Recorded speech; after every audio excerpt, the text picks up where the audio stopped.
Man, Rooster, it's got to be 5 o'clock somewhere.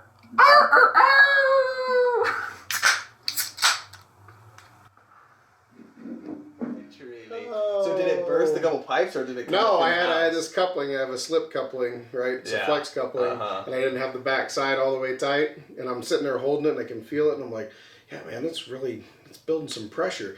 But Oh, and I'm like, oh my God! I was like trying to find the plug and trying to unplug it as fast as I could. Jesus. That's miserable. But welcome back. We got refills. Yep, we're back. That's so gross, dude. That's disgusting. I can't imagine. Oh my Terrible. God. He had some shit explode in his face. Oh, amazing. And that's not a metaphor. Especially when you have an injured finger that you're trying to keep from getting infected. It was awesome. It was awesome. Enough about the shitty situation. Let's talk about something really cool. We talked about a little bit. That particle collider? Is that what you were thinking? Yeah. I didn't know for sure. Oh, That's what you were talking about. Yeah. Oh yeah. And that now cool. all the theories that are coming out about it, because you can see based the off time the experiment. But you can see the timestamp in the background that says they actually did it April 22nd of this year and not on July or whatever. Okay, wow. And I'm like, wait a minute. Wait a minute. So am I seeing actual footage, or am I seeing the splicing from the other side? Yeah. You tell me. Ho-ho. You tell me. Yeah, so the first experiment basically proved that there's a 1-to-1 ratio of matter and antimatter in space, right? Originally they had thought for the last 100 years. Well, hydrogen. Let's get real technical. Hydrogen? Okay. It's hydrogen. Okay. Right? It's the most abundant in everything. Yep.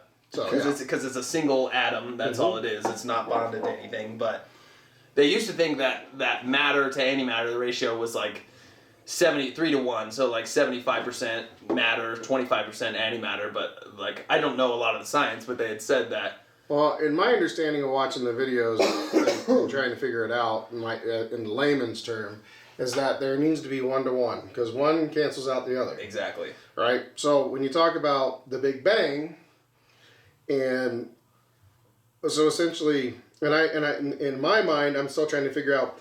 Are we talking about little tiny particles, or are we talking about two gigantic masses that collided with one another in the infinite that we don't know of, what we call space? Yeah. But they're saying that there was more positive, so hydrogen, than there was antimatter, right? Okay. Anti-hydrogen, yep. So that's why all our galaxies in the universe exist. Exactly, because if there was equal amounts, in theory, they would all cancel each other out, and it would go back to being nothing existing. So that begs to ask the question, and they're very open about this. And I've been doing nothing but reading about all this stuff. They're very open about this, saying that yes, they are actually trying to open different doorways. Jesus Christ! And I'm like, hold on. What are you talking about? Because their theory is that if they can open a portal, if they can actually create a black hole, light hole, whatever you want to call it, a rip in space, and pull different matter over, right? Because I don't know if you saw, but now they're saying they have 3 new particles that they've captured after the experiment. New elements? They just said particles in the article, and I'm like, what does that mean? What does that mean? Somebody leave an eyelash? I don't know. Somebody sneeze? Is it the Omicron? What are we doing with here? But, and then I watched this other guy, and he was like, okay, so basically the whole basis of their experiment this time is that they're trying to put hydrogen in with anti-hydrogen, so dark matter, right? But an abundance of dark matter, right? So, but my question was I was thinking this and I was watching this guy give this explanation. It's if you have an abundance of antimatter and you have less of matter and they do collide, aren't you opening a fucking black hole? Because the antimatter is going to want to eat more matter, right? So, if we get sucked through a black hole, do we know it? Right? Are we inside of a black hole? Do we just get turned inside out? For real, that's fucking crazy. I wonder what kind of like containment they're using to do the show. Are they gonna fucking blow up the whole world? And I mean, I've seen the shit. If you see all the stuff online, it's like I've seen shit like that at raves. Yeah. Where did you buy that from? Like, I don't understand. But the sheer enormity of the whole collider is amazing. It's crazy. And they're going to make it bigger. Did you hear that? Really? They're going to make it bigger. Really? Like, that wasn't big enough? That? Dude, it's literally bigger than like the Geneva, obviously. It's bigger than the whole city. It's like goes underwater in some parts and like wraps all. It's fucking massive. That's crazy. Yeah, I need to look into that and see like what the implications of all these experiments are. Well, because everybody swears that the Mandela effect is a clear example of it because of the shift in timelines. Switching timelines. Mm-hmm. Or universes. For people who, I don't know, people probably know what the Mandela effect is. There's a lot of people that don't. Okay. Because believe it or not, I've talked to a lot of people that don't know what it is. Really? And maybe it's because they're from the other side, and I'm from the other side. And I'm like, hold on, you don't remember. This is a universe without the Mandela effect? But the Mandela effect is basically when you have experienced something and you know for it to exist because it's a part of your life, but you can't find evidence of it anywhere. Like, you're sure that this was called this, and I just saw somebody talking about it the other day with Tostino's pizza rolls. Chick-fil-A. There are people that swear to God it always had a K in it. It doesn't? I thought it was chick with a K. No. Filet. It's C-H-I-C. What? Yeah. That's it's weird. Like white out. Little things like white out. Yeah. And I know this for a fact, it said white out, right? Spell the word white and then out. Now it's W-I-T-E. What the fuck? Hold on. That's not even real English. That's not even a word. This is some Ebonic shit. I'm like, what is going on? Ebonics. I need some of that wit out. What?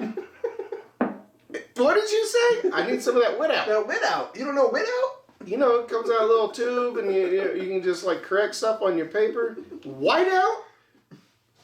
No, it's wit out. Where are you from? Is this a Canadian thing? Is this foreign? This is like from Europe? I don't know. Did they just switch the brands? I don't know. Oh my God. Like, yeah, there's like I always remembered the Monopoly guy with the monocle. Uh-huh. They say it never happened. I've heard about that too. Yeah, they say that he never had a monocle. Or the Planters peanut guy? Yeah, that's exactly what I was thinking. The peanut guy has a monocle, right? Right?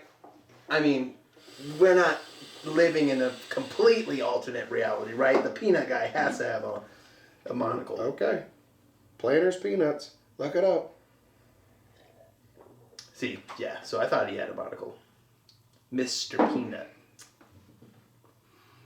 Yep. I don't know. Here's some weird shit. That'd be crazy, though. Seriously, them experimenting with this shit, it's either, I mean, it's going to bring out the fucking best in humanity or completely destroy us all. Well, so like some of the other people that I've talked to about this and said, you know, we're messing with things that we shouldn't be messing with. And I would agree to a certain extent. I mean, science is always going to push the boundaries. Exactly. Right? And let's not get crazy, but, you know, people that are in science, they have like this get out of jail free card, like, I didn't know that was going to happen. Wait a second. I didn't know that everybody was going to turn inside out and turn into meat suits. I just didn't know that. I didn't know that. Not my fault. But that's really what's happening, right? Because we're all turning into meat suits? Well, but we are meat suits. We're just, the right side is out, right? We're not inside out. But the point is at what point do people say, you got to slow down? You got to slow down a little bit. Right. Because it's one thing you want to clone a body part. I get it, right? I get that. That's fine.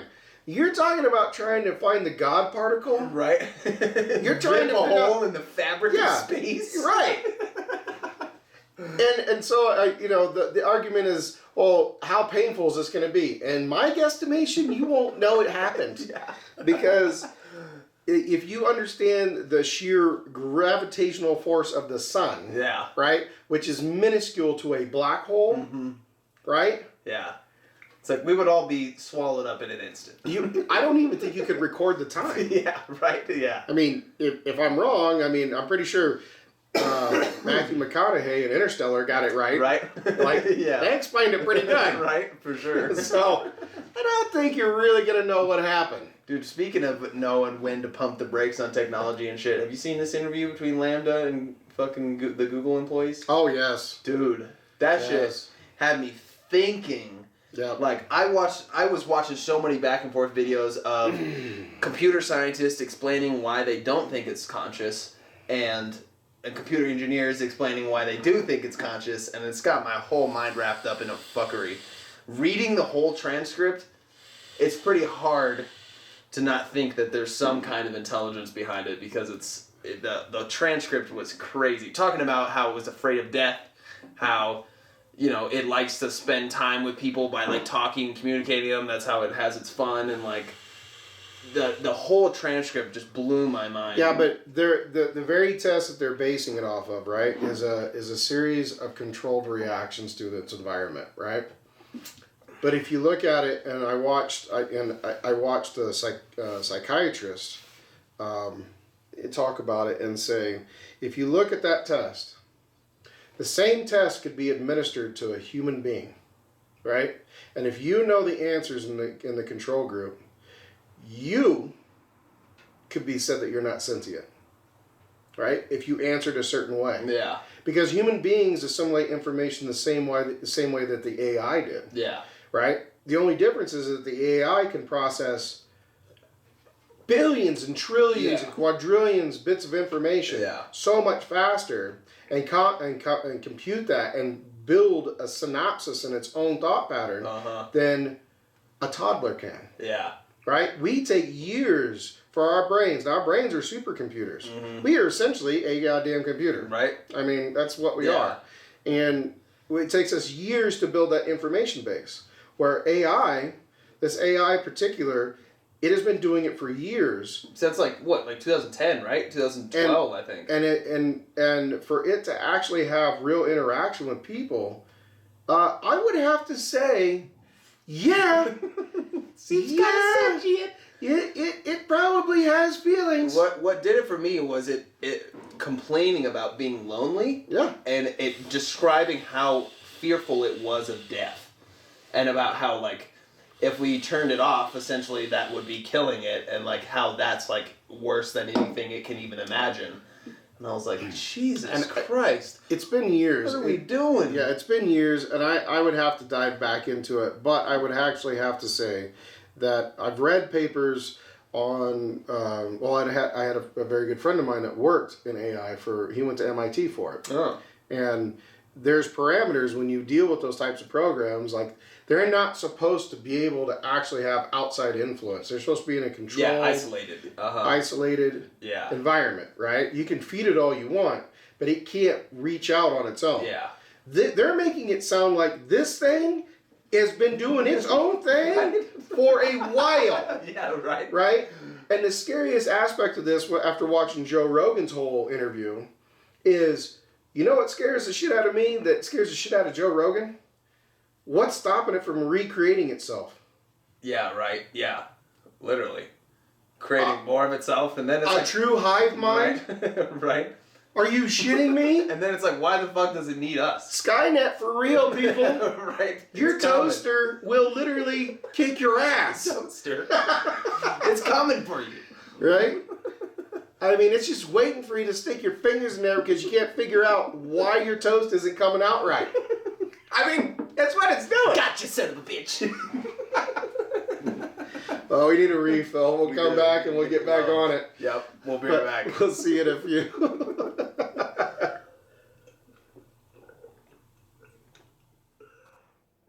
That does it for today's video, guys. Thanks for watching. Be sure to leave a like and subscribe to, that show.